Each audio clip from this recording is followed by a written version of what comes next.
que es casi un placer, pero también una obligación, sobre todo para los exiliados o hijos de exiliados republicanos.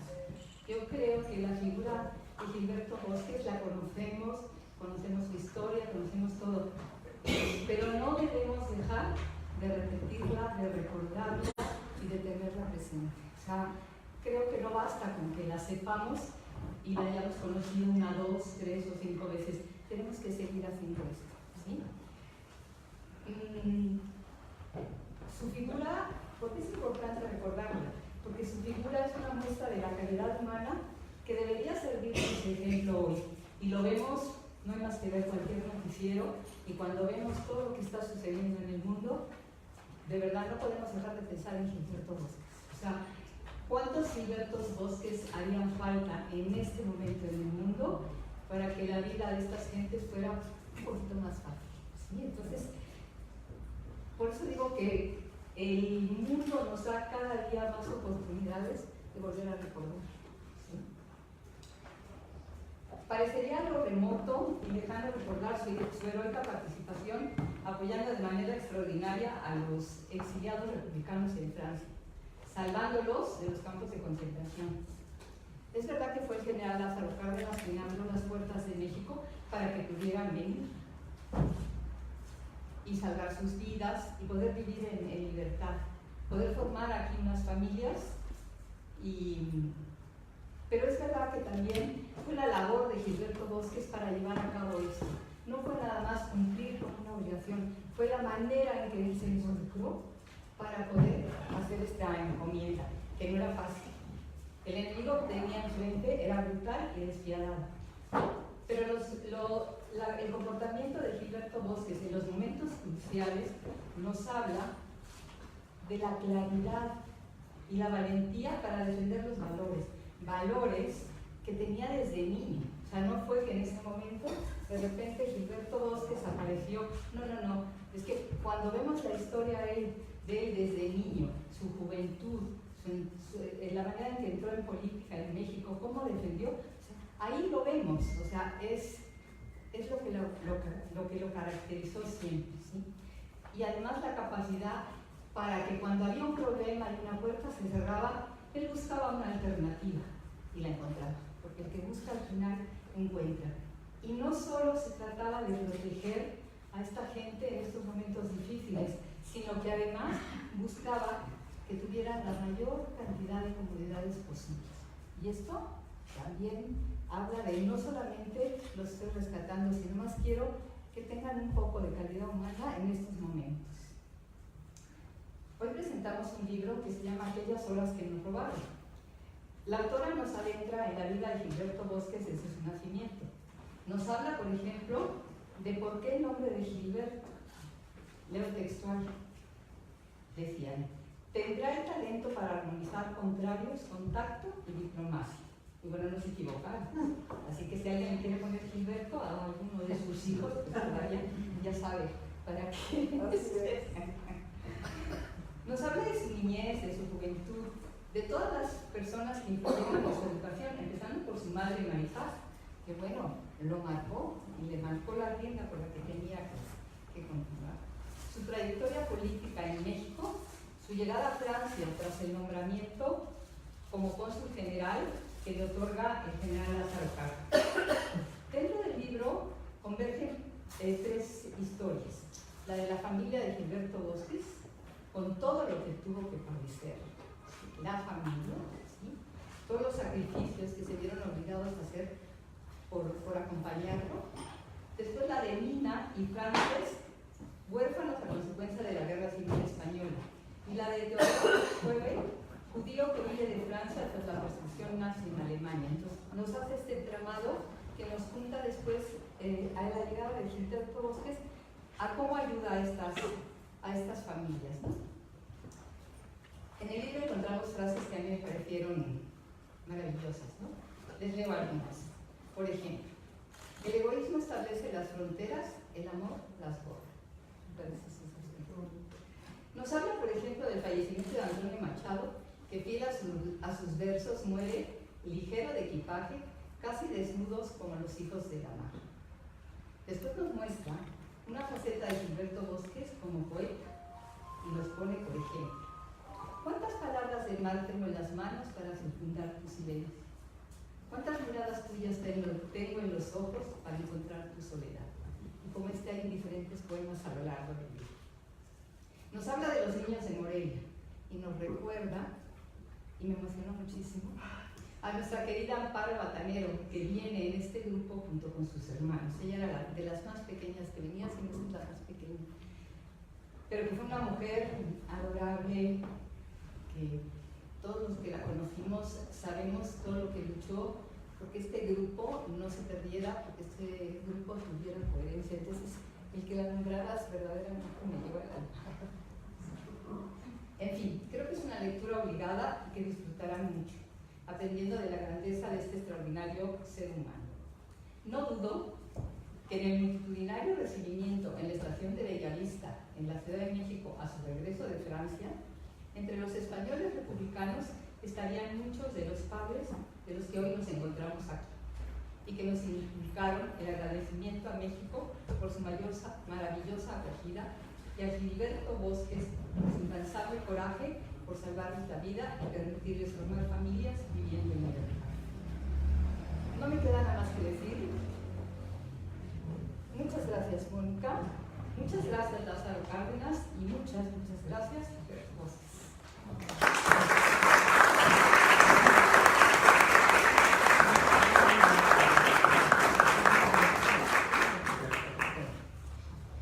Y les recomiendo que lean el libro, lo van a disfrutar. De eso se trata. Nos acompaña María Fernanda Álvarez, que fue muy a la hora de poner su currículum. Verdaderamente, sí, un poco más que me llamo Fernanda y Álvarez, pero bueno. Es doctora en literatura por la Universidad Autónoma de Barcelona. Actualmente es editora de Penguin, Random House, grupo editorial para los sellos de Grijalbo y Lumen. Y supongo que debe ser muchas cosas más que me has querido compartir. Pero bueno, bienvenida, encantada de tenerte. Muchas gracias. No, bueno, es que claro, cuando uno es la editora de libros es muy complicado estar de este lado de la mesa, ¿no? Es un poco tramposo, entonces yo decía, Mónica, de verdad, ¿no quieres que yo modero? Pues si te hablen las otras personas, porque claro, me encanta el libro, si no estaríamos aquí esta tarde, soy un poco culpabilidad. Y hablar de mí, pues la verdad es que no tiene caso.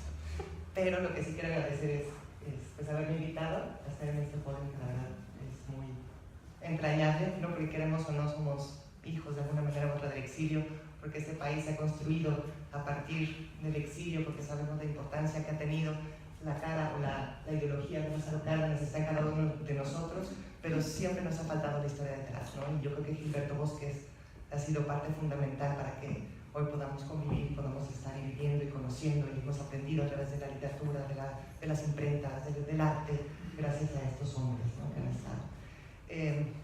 Para mí justo, ¿no? Aquellas horas que nos robaron es yo creo que al final una historia de amor, ¿no? Gilberto, un amor por la humanidad, Francesca y Mina, un amor entre ellos, y es estas dos visiones, toda la vida de Gilberto Bosques que va transcurriendo desde pequeño hasta que regresan a México, y Francesca y Mina es el lado B de la moneda, ¿no? El sufrimiento, los campos de concentración, las imposibilidades, las maneras de huir, el cómo vivían, y la posibilidad de un regreso que ya lo verán a través de Gilberto Bosques.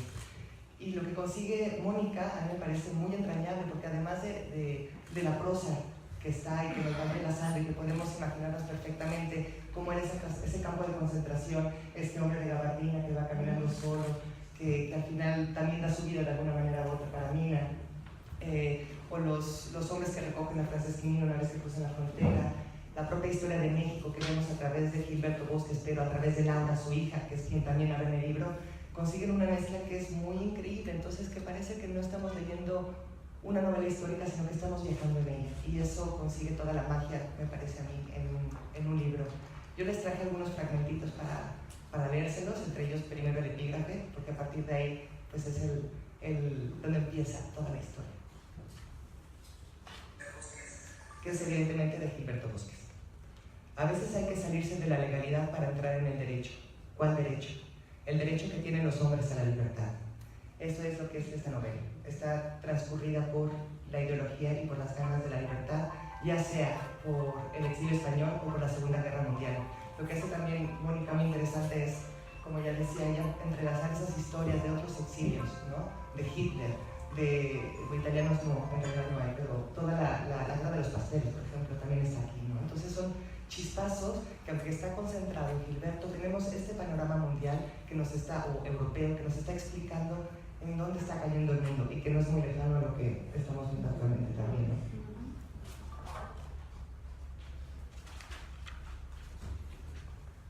Esto es en Puebla, en marzo de 1935. Se titula En esa intensa competencia. Su inquietud por la educación y modificación del artículo 3º, el colorido político y económico de su pluma editorial, pero sobre todo el apoyo de trabajadores y campesinos que brindaron su confianza, se conjugaron para que mi padre se presentara como precandidato del PNR en marzo de 1935 para la gobernatura del estado de Puebla, y su amigo Leónides Almazán para el cargo de senador. Para entonces, mi hermana María Teresa y mi hermano Gilberto completaban la familia Bosques Manjarres. Éramos una familia unida y, aunque por nuestra edad no entendíamos bien eso de la candidatura, al menos yo sí alcanzaba a comprender que algo importante sucedía en la vida de mi padre. La agitación se sentía en el aire, en las miradas, en los apretones de manos, en una larga procesión de personas que no dejaban a mi padre ni un momento de descanso. Leo este pequeño fragmento porque también algo que uno aprende, que a veces olvida y queda por hecho, es el valor de la familia. Y lo que decía es que siempre estuvieron a su lado, es impresionante. En ningún momento, a pesar de la tristeza, del temor, de tener que esconderse, de tener que cambiarse de espacios porque ya venían a echarlos, hubo un segundo en el que dudaron estar a su lado. Y eso yo creo que también se nos olvida ya, ¿no? Como que esos valores ya pasaron de moda, ya no se habla de ellos, y esta novela también lo refleja. De Casa Francia, México, agosto de 1938. No soplaba el aire y el calor empapaba su camisa bajo el traje. Había enfilado el automóvil por el Paseo de la Reforma para dirigirse hacia lo que había sido el rancho La Hormiga, y que el presidente Lázaro Cárdenas llamó Los Pinos. Más de 2 años habían pasado desde que Gilberto Bosques perdiera la candidatura contra Maximino, un año de que dejara la presidencia de la Cámara de Diputados, desde la que contestó el segundo informe el presidente Cárdenas, y unos meses de que renunciara a la dirección del Nacional, y sin embargo, mantenía vivo el deseo de servir a su patria. Era cerca de media mañana cuando Bosques y Cárdenas se encontraron. Hablaron largo como amigos que eran. El presidente lo invitó a formar parte del servicio exterior y a Gilberto le sedujo a aprovechar el contexto político de la preguerra en Europa. Bueno, ¿y cómo aprovecharía esta estancia en materia educativa? Sería interesante conocer la forma de aculturación utilizada por Francia en los pueblos colonizados. Es un hecho, Teresa de Francia, pero ¿en calidad de qué? ¿Como cónsul general? ¿Por qué no como ministro? Por las tantas obligaciones sociales no tendría tiempo para analizar la situación y estudiarla. No quiero un rango en el servicio exterior, sino una oportunidad para mis propósitos sin desatender los servicios oficiales del cargo. Creo que esto dice mucho de lo que hago. Entre la vida y la muerte. Marsella, septiembre de 1940. Con la velocidad con que se propaga una epidemia, así se extendió entre los refugiados de Francia la disponibilidad de auxiliarlos, pagar sus pasajes y recibirlos en México. Eran noticias tan esperanzadoras que el consulado en Marsella se vio copiado de solicitudes. Hace un mes desde la firma del acuerdo y Gilberto apenas si podía tomarse unas horas de descanso. No tenía tiempo de ir a comer con la familia, mucho menos de hacer la sobremesa con María Luisa y los niños. Tendría que relegar esos gustos para más adelante. En un par de meses, tal vez, se dijo, podré volver a la rutina habitual. Aquel día, Gilberto notó que los escritorios estaban cubiertos por completo. En unas cuantas semanas, miles de cartas provenientes de los campos de internamiento y de castigo formaban largas filas sobre ellos, y los secretarios no se daban abasto para responderles. El consulado estaba lleno de gente y una larga fila atravesaba el Boulevard de la Madeleine. La situación lo sobrepasaba por completo, pero ¿cómo hacer para agilizar las solicitudes de visado? Para complicar más las cosas, los alemanes no respetaron el acuerdo que protegía a los refugiados, debido al decreto que obligaba a todos los extranjeros de entre 18 y 45 años de edad, residentes en Francia, a ser enviados en trabajos forzosos en Alemania. Un gran número de excombatientes en España, de las brigadas internacionales, corrían también un gran riesgo. Aunque los franceses habían aceptado que México incluyera en el acuerdo alemanes, italianos, polacos y yugoslavos, estos vivían ocultos en hoteles o en lugares antifascistas, siempre cuidándose de las redadas policiales. México estaba en la mejor disposición para recibir a los exiliados, pero no podía eliminar el procedimiento para otorgar las visas. Los requisitos debían seguirse, pese a que a cada hora que el consulado demoraba en realizar un visado, cientos de refugiados eran arrestados, deportados a Alemania o extraditados a España. Esa era la situación. Y sin destrozarles el final, nada más quiero leer un pequeñito fragmento de lo que dice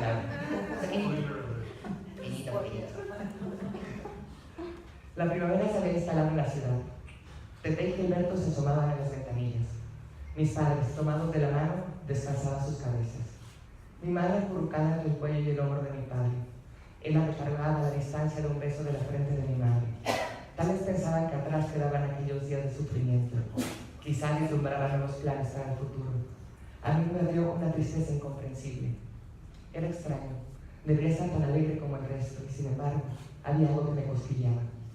Mi padre me miró y entonces lo supe. Era el dolor por lo que se quedaba atrás, los que se quedaban atrás, por aquellas familias, por esos hombres y mujeres que todavía luchaban por sus vidas.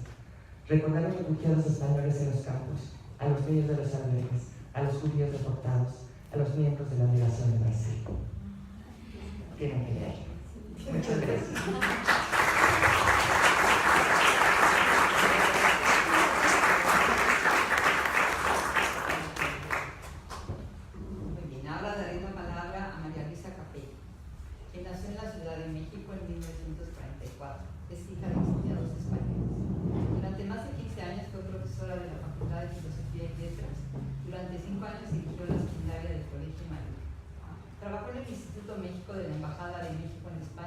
En la residencia de estudiantes.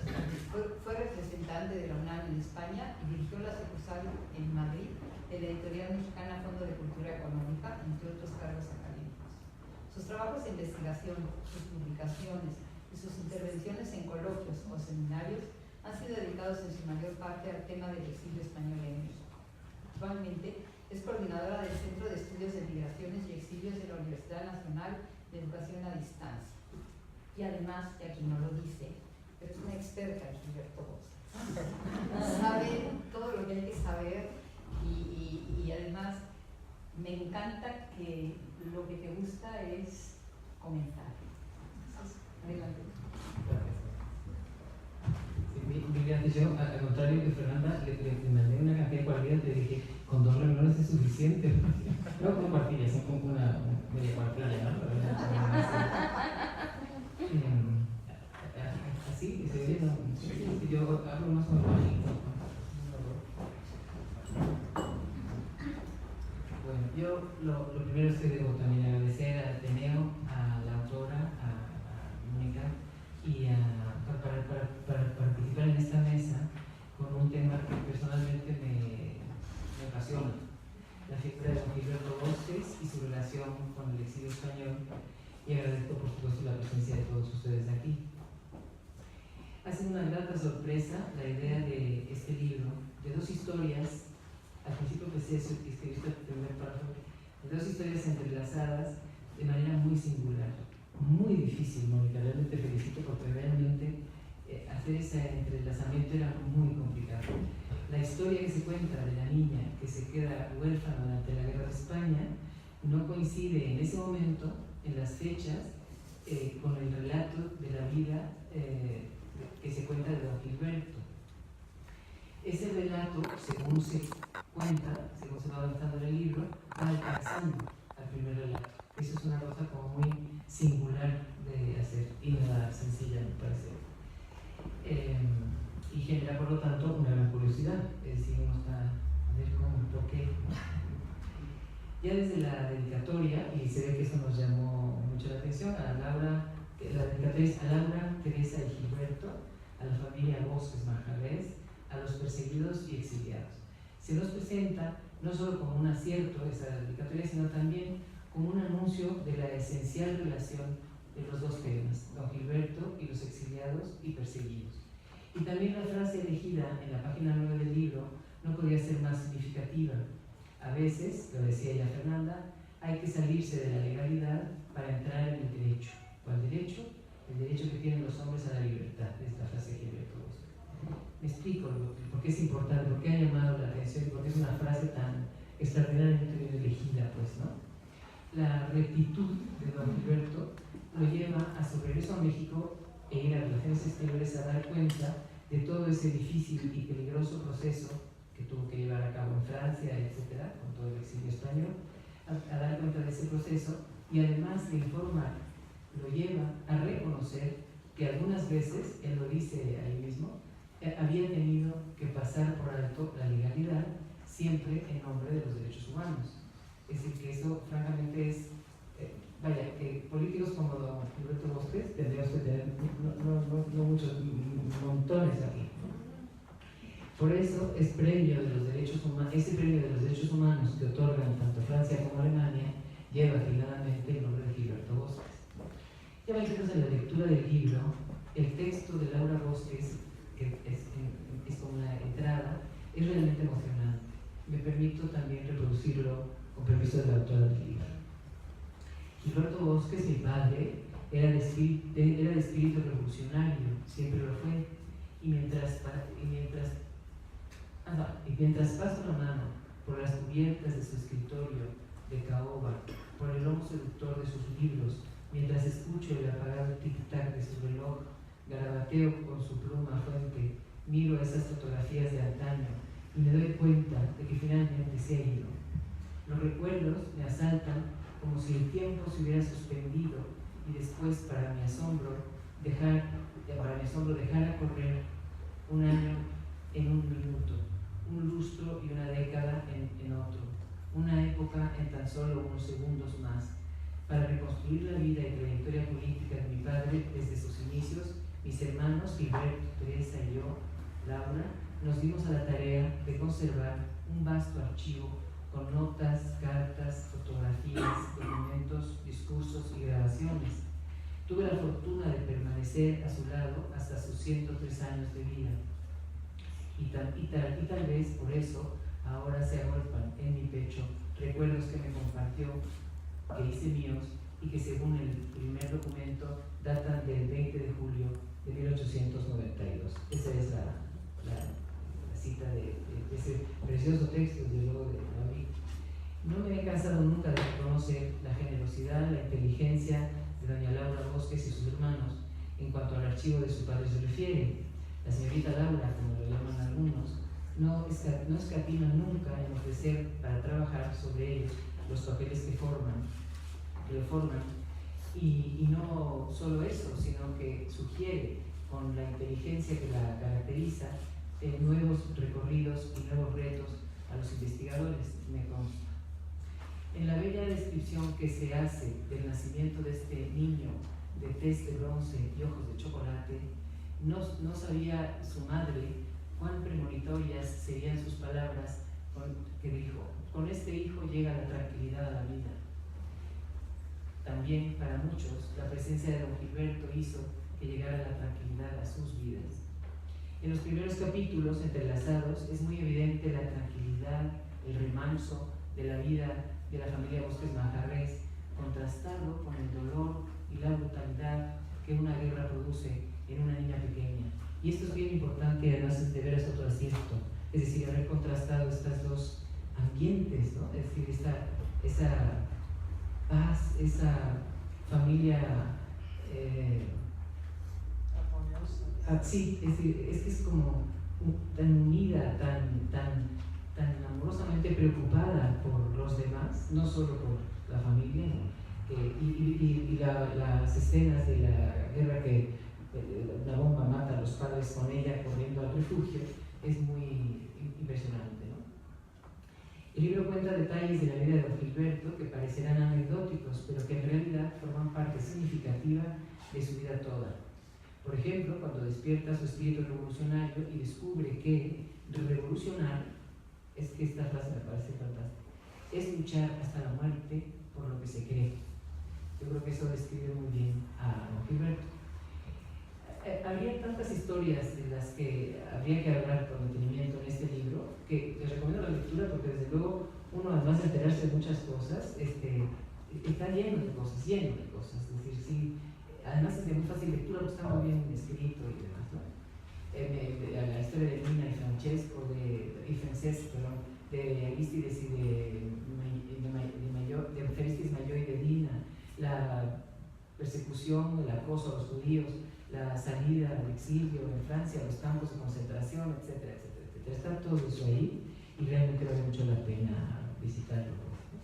Historias que tienen que ver y que al mismo tiempo son cada una de ellas un libro entero, a pesar de esa ligereza que caracteriza al libro, ¿no? Y entonces por esta razón me detendré en una sola cosa, emulando a la autora en el sentido de elegir un tema, ¿no? Uno de los tantos que podría ser, ¿no? Que es la relación entre el gobierno mexicano y el exilio español, con don Gilberto Bosques a la cabeza.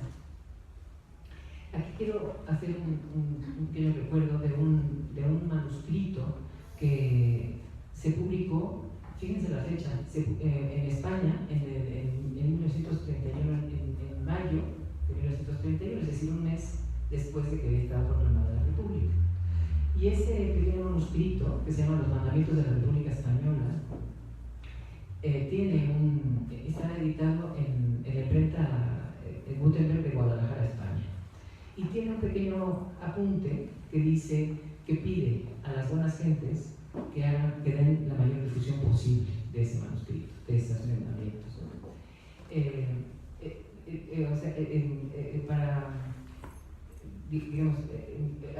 Es un manuscrito que se encuentra, como pasa muchas veces, en los rincones esos más oscuros de la historia, que no son tan reveladores. Ese manuscrito ahora está en el archivo de Salamanca, pero no era así muy conocido, ¿no? Lo encontró un periodista, Félix Población, de un periódico muy combativo que solo salía en internet.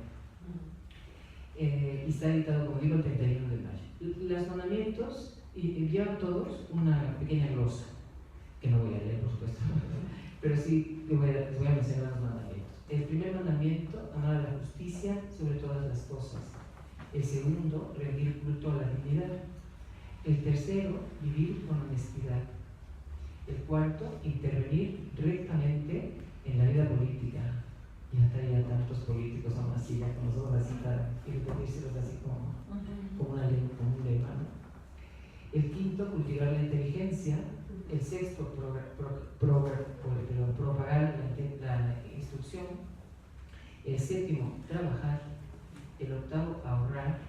El noveno, proteger al débil. Y el décimo, no procurar el beneficio propio a costa del perjuicio ajeno.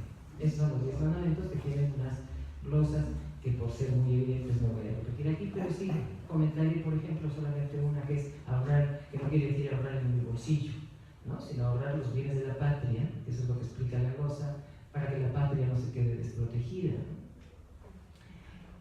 Algunas otras glosas dice, porque de las primeras, ¿no? Quien ama la justicia sobre todas las cosas, no hace daño a nadie, respeta los derechos ajenos y hace respetar los propios.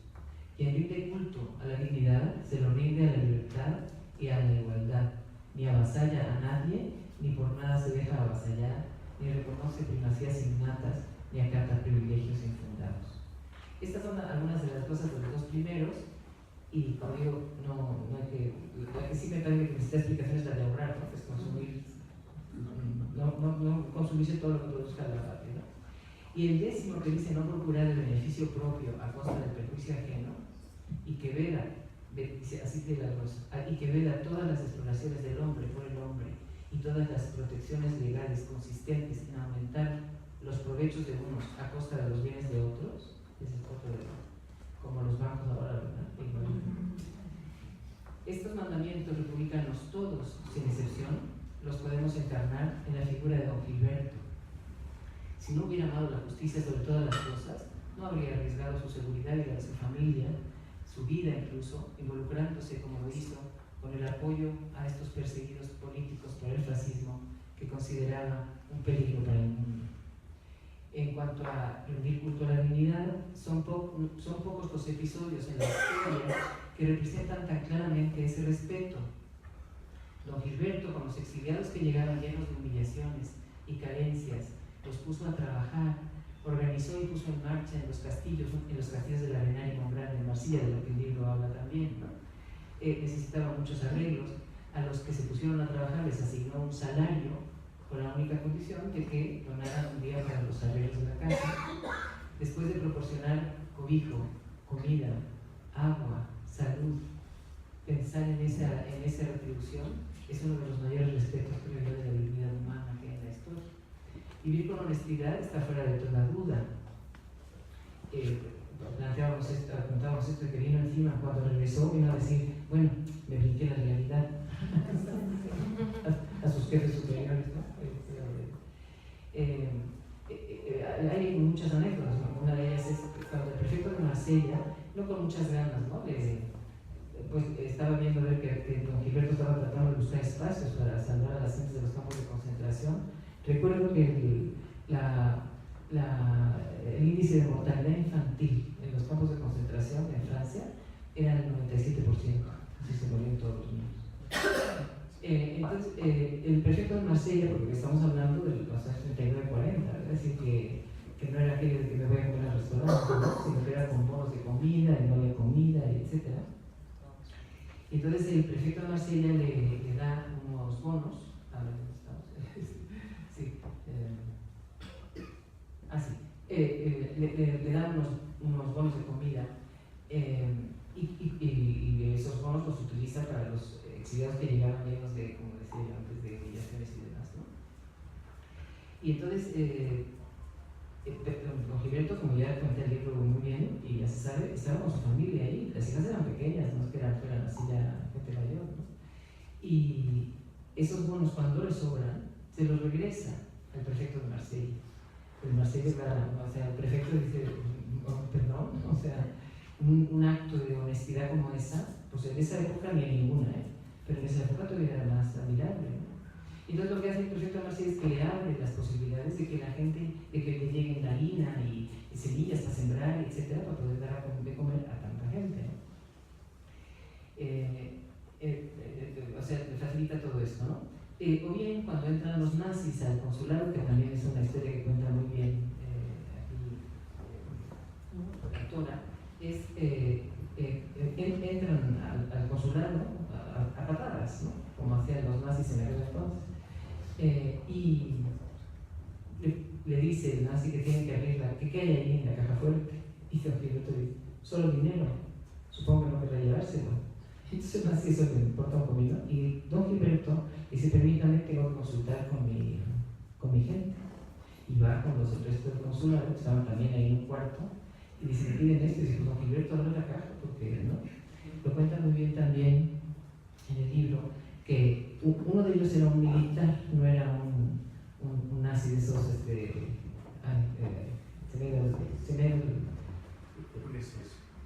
una SS, esto, y el militar le dice, si yo no portara este uniforme, no estaría yo aquí. Y entonces le dijo, bueno, pues yo les voy a dar dinero, pero usted me firma un recibo. Le firmó el recibo. Y eso le causó que lo fusilaran, ¿eh? O sea, que no era cualquier cosa. Hay una historia que me gusta mucho, que es cuando los llevan presos a los Bagdad, don Gilberto tenía su genio, ¿no? Y entonces, estaban pues, en un hotel en Bagdad, pero estaban presos, no pueden salir a la calle, ¿no?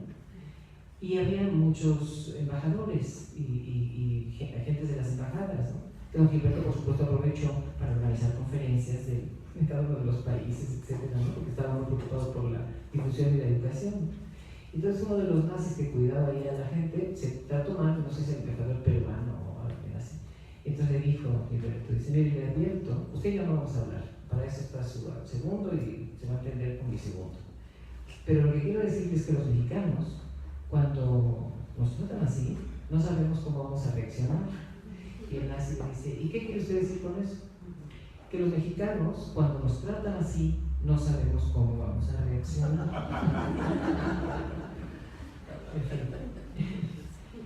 En fin, y esto de la honestidad lo prueba la trayectoria toda de don Gilberto, que pueden muy bien ver en este libro, ¿no?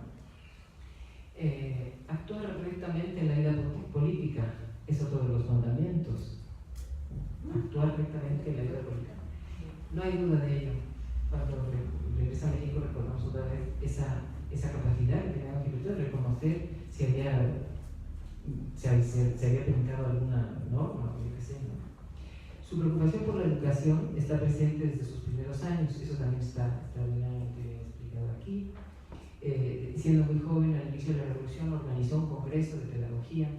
Es más, a Francia, de alguna manera había ido también con el convenio de Cárdenas, pero como para ver cuáles eran las últimas avances de la educación en Europa, ¿no? Para traerlas aquí. Y le daría siempre, yo a Gilberto Bosques le llamaría siempre maestro Bosques, porque realmente era un maestro. El séptimo, que era trabajar, hay una anécdota que me contó una vez Luis Prieto, muy amigo de él, y que don Gilberto murió, como dice su hija, a los 103 años. Llegaron a verlo cuando tenía 100 años, y entonces estaba en su escritorio con esos huesos cristales, ¿no?, de cuello de botella, y le pregunta: ¿qué tal, don Gilberto? ¿Cómo está? Muy bien, lleno de proyectos. Esa era la idea que tenía don Gilberto, de que había que trabajar siempre, ¿no? Séptimo, trabajar. El noveno, proteger a los débiles. ¿Y de qué manera lo hizo? Lo pueden ver en este libro, de qué manera apoyó a los débiles. Hay además un video que no debería perderse, que es el de Lili Lieberman, ¿no?, el de la Misa Paraíso y eso, que también da cuenta de toda esta labor, ¿no? Y el décimo, no procurar el beneficio propio a costa del perjuicio ajeno. Y eso lo prueba su trayectoria toda. Estos mismos valores valían para la mayoría de nuestros políticos de aquel momento, como deja constancia toda la documentación recogida en relación a la labor del Gobierno de México y de sus diplomáticos, como el propio maestro Bosques, Isidro Favela, Luis Rodríguez, Narciso Basós, Fernando Gamboa y un largo etcétera. Gracias.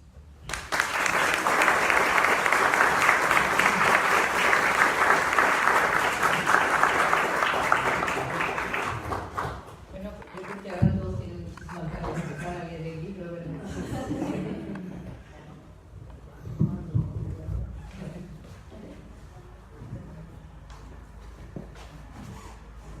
Mónica Castellanos es egresada del Instituto Superior de Cultura y Arte de Monterrey. Ha sido académica, colaboradora, organizadora de eventos y conferencista en diversas organizaciones de acción social.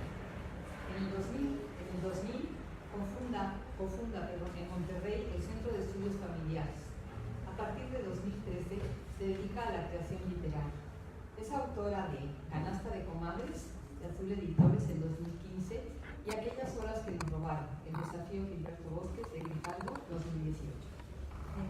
Vamos a hablar de eso.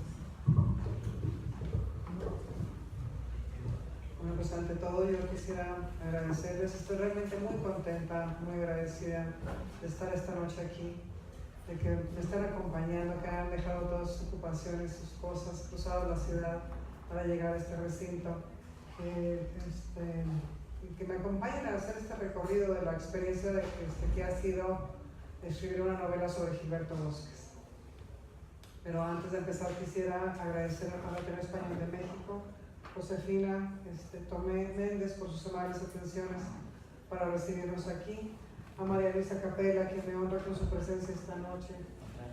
Es especialmente significativo que la primera presentación, que yo espero que sea de muchas, sea aquí en el Ateneo Español, pues de algún modo representa la preocupación que llevó a Gilberto Bosques de ayudar a quienes, tras haber dejado España, encontraron en México una segunda patria. Aquí están algunos, nos acompañan, que son descendientes del exilio, que llegaron, o sea, sus padres, gracias a Gilberto Bosques. Por aquí me comentaban hace un momento que traen la visa firmada por don Gilberto.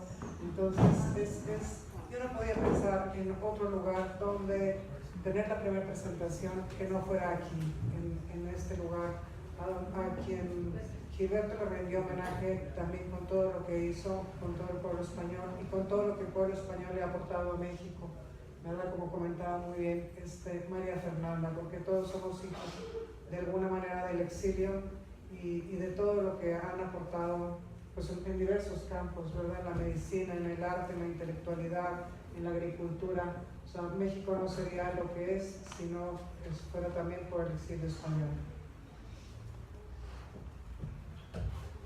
Es emocionante estar aquí con ustedes. Quiero agradecer de una manera muy particular a mi editora, María Fernanda Álvarez, por creer en esta novela, por traerla hoy hasta ustedes bajo el sello de Grijalvo de Penguin Random House, A ella se debe en gran parte que estemos aquí esta noche, y junto a ella, a Verónica Flores, mi agente literaria, quien una mañana en la Feria de Guadalajara leyó parte de mi trabajo y le gustó. Desde entonces, este par de hermosas mujeres no solo me han acogido, sino que también me han regalado su amistad. Gracias a las dos. Hay un sentimiento, bueno, antes quiero agradecer de veras la compañía de los que descienden del exilio, que es una sorpresa muy grata la que me llevo de que hayan estado aquí, que me acompañen aquí. Y también mi infinita gratitud a mi manager de prensa, Pamela, que aquí me acompaña y me trae de veras a paso velón. A mis estrategas de redes sociales, Michelle, Azul y Fernanda, y a Ana Karen Larios de BF Agencia Literaria. A todas ustedes, gracias. Hay un sentimiento muy especial que con seguridad ustedes van a compartir conmigo, y es el que quisiera honrar a una mujer que no ha podido estar hoy con nosotros. Ella lleva una de las voces narrativas de la novela, es Laura Bosques, hija de don Gilberto. Para ella y para su hermana Teresa, quien hace unas semanas se encuentra junto a su padre en un lugar mejor, va mi recuerdo con mucho cariño. Verán, según la Real Academia Española, un héroe es aquella persona que realiza una acción muy abnegada en beneficio de una causa noble. También es una persona ilustre por sus hazañas y virtudes. Ese es Gilberto Bosques, un héroe, y aquellas horas que nos robaron es su historia. Cuando por casualidad leí en un artículo sobre un homenaje que le ofrecieron, lo primero que me vino a la mente fue ¿por qué no había escuchado? No era posible que en ningún libro de historia de México se hablara de él. Ese fue el detonante que a mí me motivó para llevarme, bueno, fueron noches y noches de estar rondándome la cabeza la historia de don Gilberto. Y yo dije, yo tengo que escribir sobre él. Y así fue como contacté a Gilberto Bosques Titzler. Él me encausó con su hermana Heréndira, quien me transmitió a su tía Laura mi petición de concederme unos días para entrevistarla. Finalmente fue Laura Bosques quien me dieron su autorización para que escribiera una novela sobre la vida de su padre.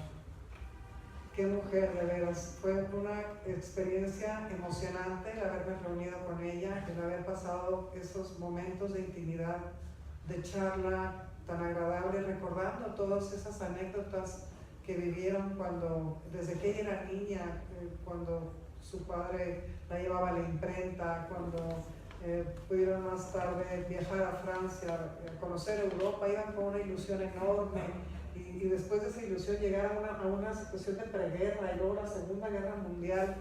O sea, fueron realmente confidencias tan sentidas por parte de Laura que me llevó a decidir que la novela tenía que llevar su voz. O sea, una de las voces narrativas es la voz de Laura. María Luisa acaba de leernos ese primer párrafo donde yo pongo en su voz esas palabras de lo que fue el rememorar esta vida a través de ella. Estuvimos esas horas de charla sentadas en el escritorio que perteneció a don Gilberto y rodeadas de sus libros, retratos y otros recuerdos. También fueron días y días de investigación en el Archivo Histórico Genaro Estrada de la Secretaría de Relaciones Exteriores y de consultar a otros autores que habían desarrollado trabajos sobre distintos aspectos de su vida, como los de Lilian Liederman, Gerard Malgat, Graciela de Garay, Ana María Dolores Huerta.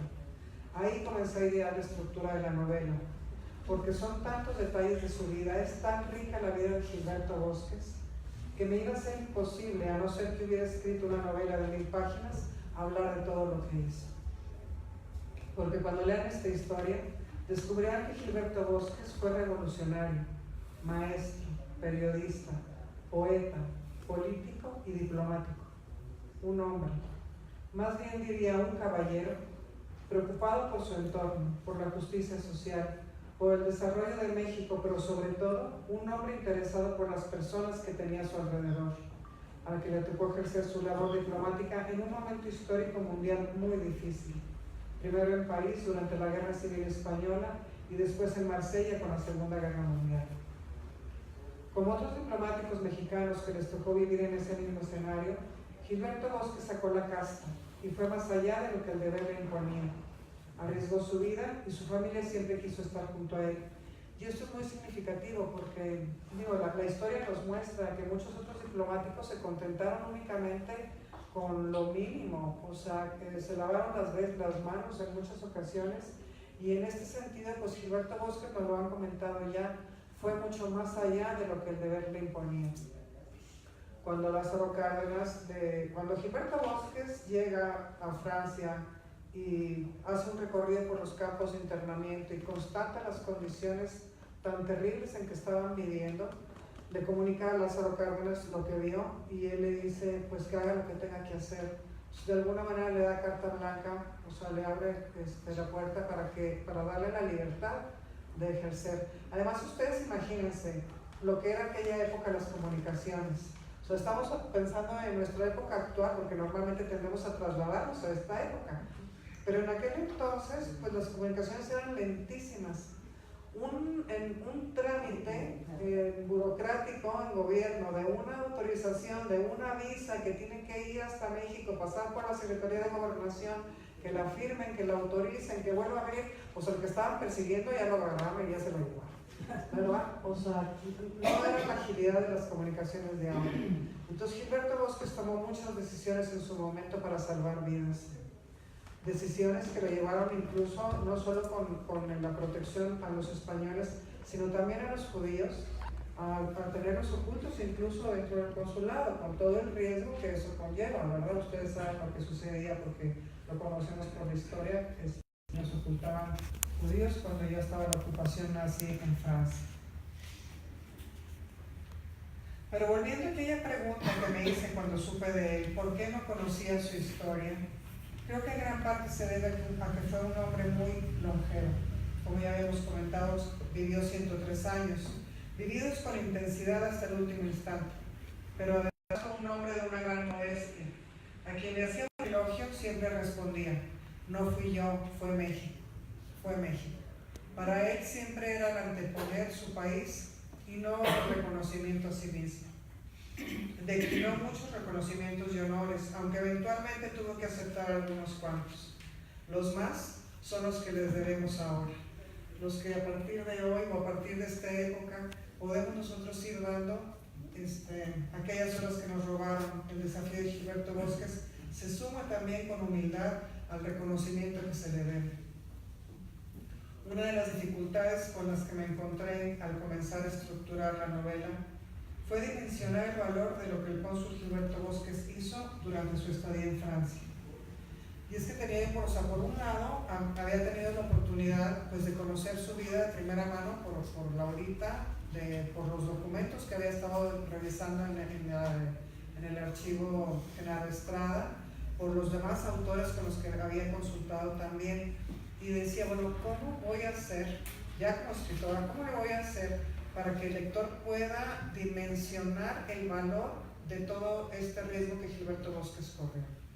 Tengo que crear unos personajes que salgan desde España, de la España bombardeada, que tengan este viaje épico, que pasen y vivan por los campos de internamiento. Es la única manera donde yo puedo meter al lector y que realmente dimensione el valor de lo que Gilberto Bosques hizo.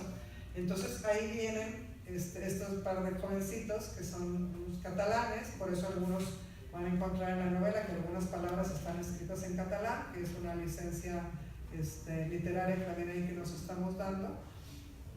Y bueno, son un par de voces jóvenes. Cuando yo veía esto, de decir, bueno, van a ser dos voces jóvenes, luego viene otra de las voces, al ver los testimonios judíos, del hijo de Anna Segers, de Pierre Ralbangi, de Bruno Schebel, que es otro judío austriaco, que su familia también vino y se instaló aquí en México gracias a Gilberto Bosques. Pues empezaron a coincidir las visiones, ¿verdad? Y la novela lleva de alguna manera de la mano esa visión desde jóvenes de capítulos para que la voz de Nina sea una voz de una niña que va creciendo conforme la novela. Y dije, bueno, pues es un gran reto, pero vamos a entrarle, ¿verdad? Y creo que salió bien. Ya fue bastante. Y así es como quedó estructurada la novela a través de estas diferentes voces. que van permeando toda la historia de Gilberto Bosques por un lado y de Nina y Francesc por el otro.